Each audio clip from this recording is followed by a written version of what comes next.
Hello everyone, welcome to the next lecture on the MATLAB programming. Today we will discuss about that how you can construct the MATLAB code of golden section method. Which this method is used for finding the for solving the unimodal functions as well as for the constraint optimization problem. Myself, Dr. Ghar, working in the School of Mathematics, Thapar Institute, India. You can contact me, either of my email IDs are there if you feel any doubt. Else simply follow this link for finding the more updated videos on the MATLAB programming.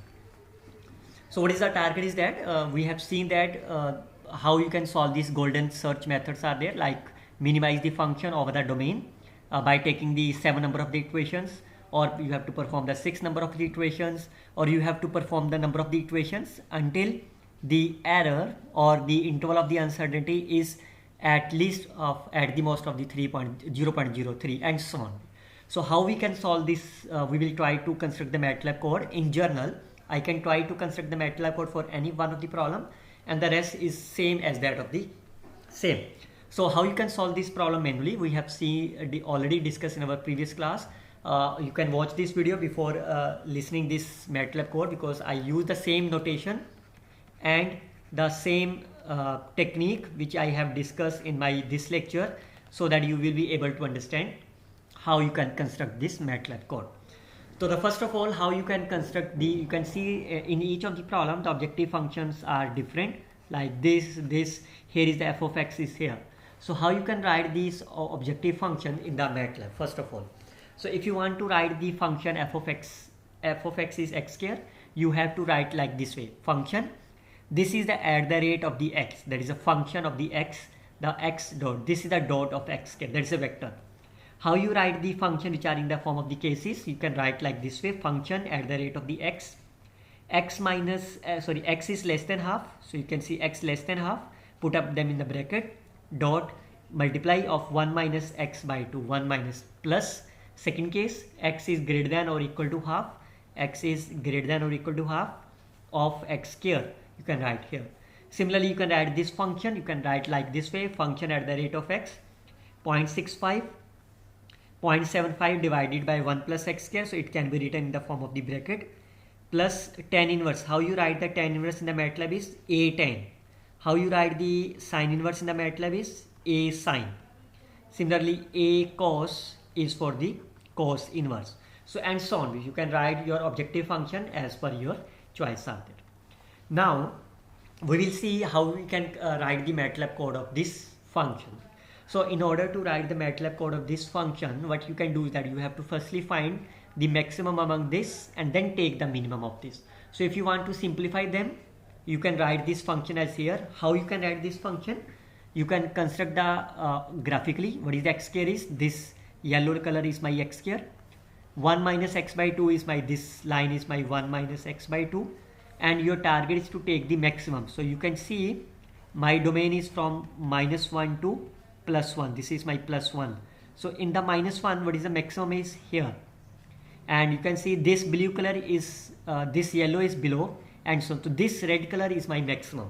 So you can see this line up to here, this point is my half comma 1/4. You can take them by solving the point of intersection.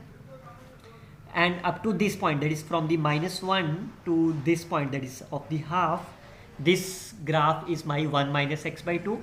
And whenever the value of the half to 1, that is for this portion, this curve will be there, that is of the x square. Now once you will construct this function, now we have discussed in our theory class of the golden section, we construct this table in an efficient manner. So we will try to construct the MATLAB code of this table in here. So let's see on the MATLAB window. So what you can do is, we can firstly define the objective function. How we can define the objective function, we already discussed that here. What is the input is? This is the lower limit, this is the upper limit. So we have to firstly, you can write here as L is my lower limit as -1.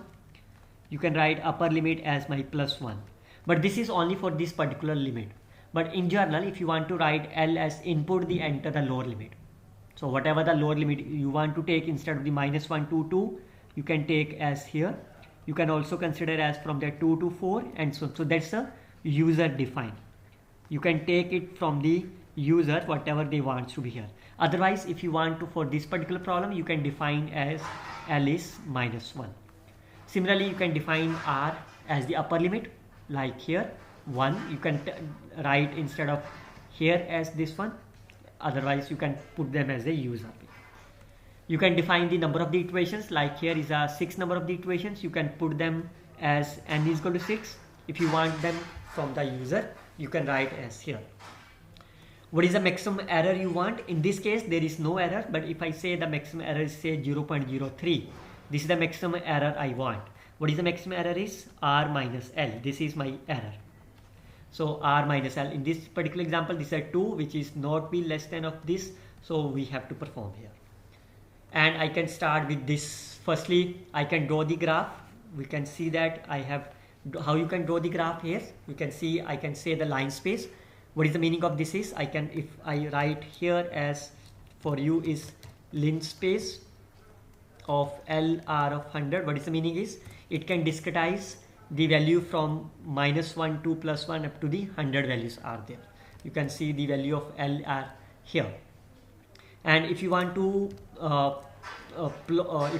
see how you can plot this value, if you want to plot this value, like here, this is plot f, and the function is written as f of t. What is the f of t is? You can see I have saved the function in the form of the f. So that's why I am written here as f. So once you will run this file, you can see the output are here. And you can see the minimum occurs at here, which is near to the 0.5. So once we will complete this code, we will run the file and we will see whether it's near to the 0.5 or not. Now our target is to complete this table. How you can complete this table is, this the first value is L, we already input from the user, R we already input from the user. Now my target is to find the value of the x1, x2, fx1, fx2 and so on. Firstly, we will see in our theory class how we can compute the value of the x2 here. So L we already know. So this is the value 0.618. This is called as the, if you remember, this is called as the golden ratio or golden ratio number. So I called this number, I write here as ratio is 0.618. Then I can write this value of x2 as L plus ratio R minus L. This is compute x2. Once you know the value of the x2, how you compute the value of the x1? We all know that L plus R is nothing but x1 plus x2. Can you find the value of the x1 from here? This is L plus R minus x2. So I can write the expression here x1 as L plus R minus x2. Once you know the x1 and x2, you can compute the value of the fx1 and f of x2. The function value is stored in the form of the small f. So I can write firstly the error R minus L. We can compute the value at iteration 1. Because this is the first iteration, we can set as iteration as 1. Now we can perform how many iterations are there in this particular example? There are the 6 iterations. Either you can perform the 6 iterations, else you can perform until your error, whatever the error, and your maximum error, whatever you have defined, is satisfied. So we can perform until your error is greater than of the maximum error. So what I can define the error. We can compute the value of the fx1, that is f at the x1. Similarly, we can compute the value at x2, function at the x2. And then we will check which one is satisfied. My target is to minimize them. So we will see, we can print the value L, R, x1, x2. So we can RSL for the printing purpose only. If you don't want to print, there is no need to write this line. The first value is L, then R, then x1, x2. F of x1 is stored in the form of the fx1 and so on. We will check whether f of x1 is greater than of f of x2 or less than, and we have to look about the minimum. So which one is minimum? So you can see in this particular case R is minimum, so that is here. So we will preserve the value of the R. So that is R is nothing but R. What is the L is? All of you know that this value is L is nothing but my x1. You can see L, this value goes to here, that is L is my x1. So you can put L as x1, R is same x1. Once you know the value of the R and L, can you find the value of the x2? Again by using same rule of R minus L, or otherwise this value is here, you can find the value of the x1 as nothing but x2. This is we discussed in the theory class. Once you know the value of the x2, then this value can be computed as, you can see once you know here, and we know L plus R is nothing but x1 plus x2, so you can find the value of x2 from here, L plus R minus x1. This is the case when f of x1 is greater than f of x2. But what will happen if f of x1 is less than f of x2? Then the case is reversed. Instead of the L, it's my R. Instead of the x1 is x2, we can take x2 as my x1 and x1 is my here. Also, what will happen if f of x1 is nothing but f of x2? So what will happen if they are equal? Once they are equal, then we will try to compare the absolute value of the x1 and the value of the here. So we will check which one is the minimum, and if we will try to find the minimum is equal to the L, then we can update the value of R, because we will compare as L. We update the R, otherwise we will update the value of the L, and so on. Now once it will be, this is the end of the if else loop, that is this is the first iteration. Similarly we can compute the second iteration and so on. So once how many iterations we want, we will check whether the number of the iterations are set here. Then we can break the statement, because my target is to achieve. Otherwise we will try to update the iteration as iteration plus 1 and complete until this number of the iterations achieve. Here once, therefore we can end of the loop as error is greater than of the, you can see at this point what is the error is 0.596 minus 0.416, that is R minus L, and they will check whether it is greater than of this error is greater than of the maximum error.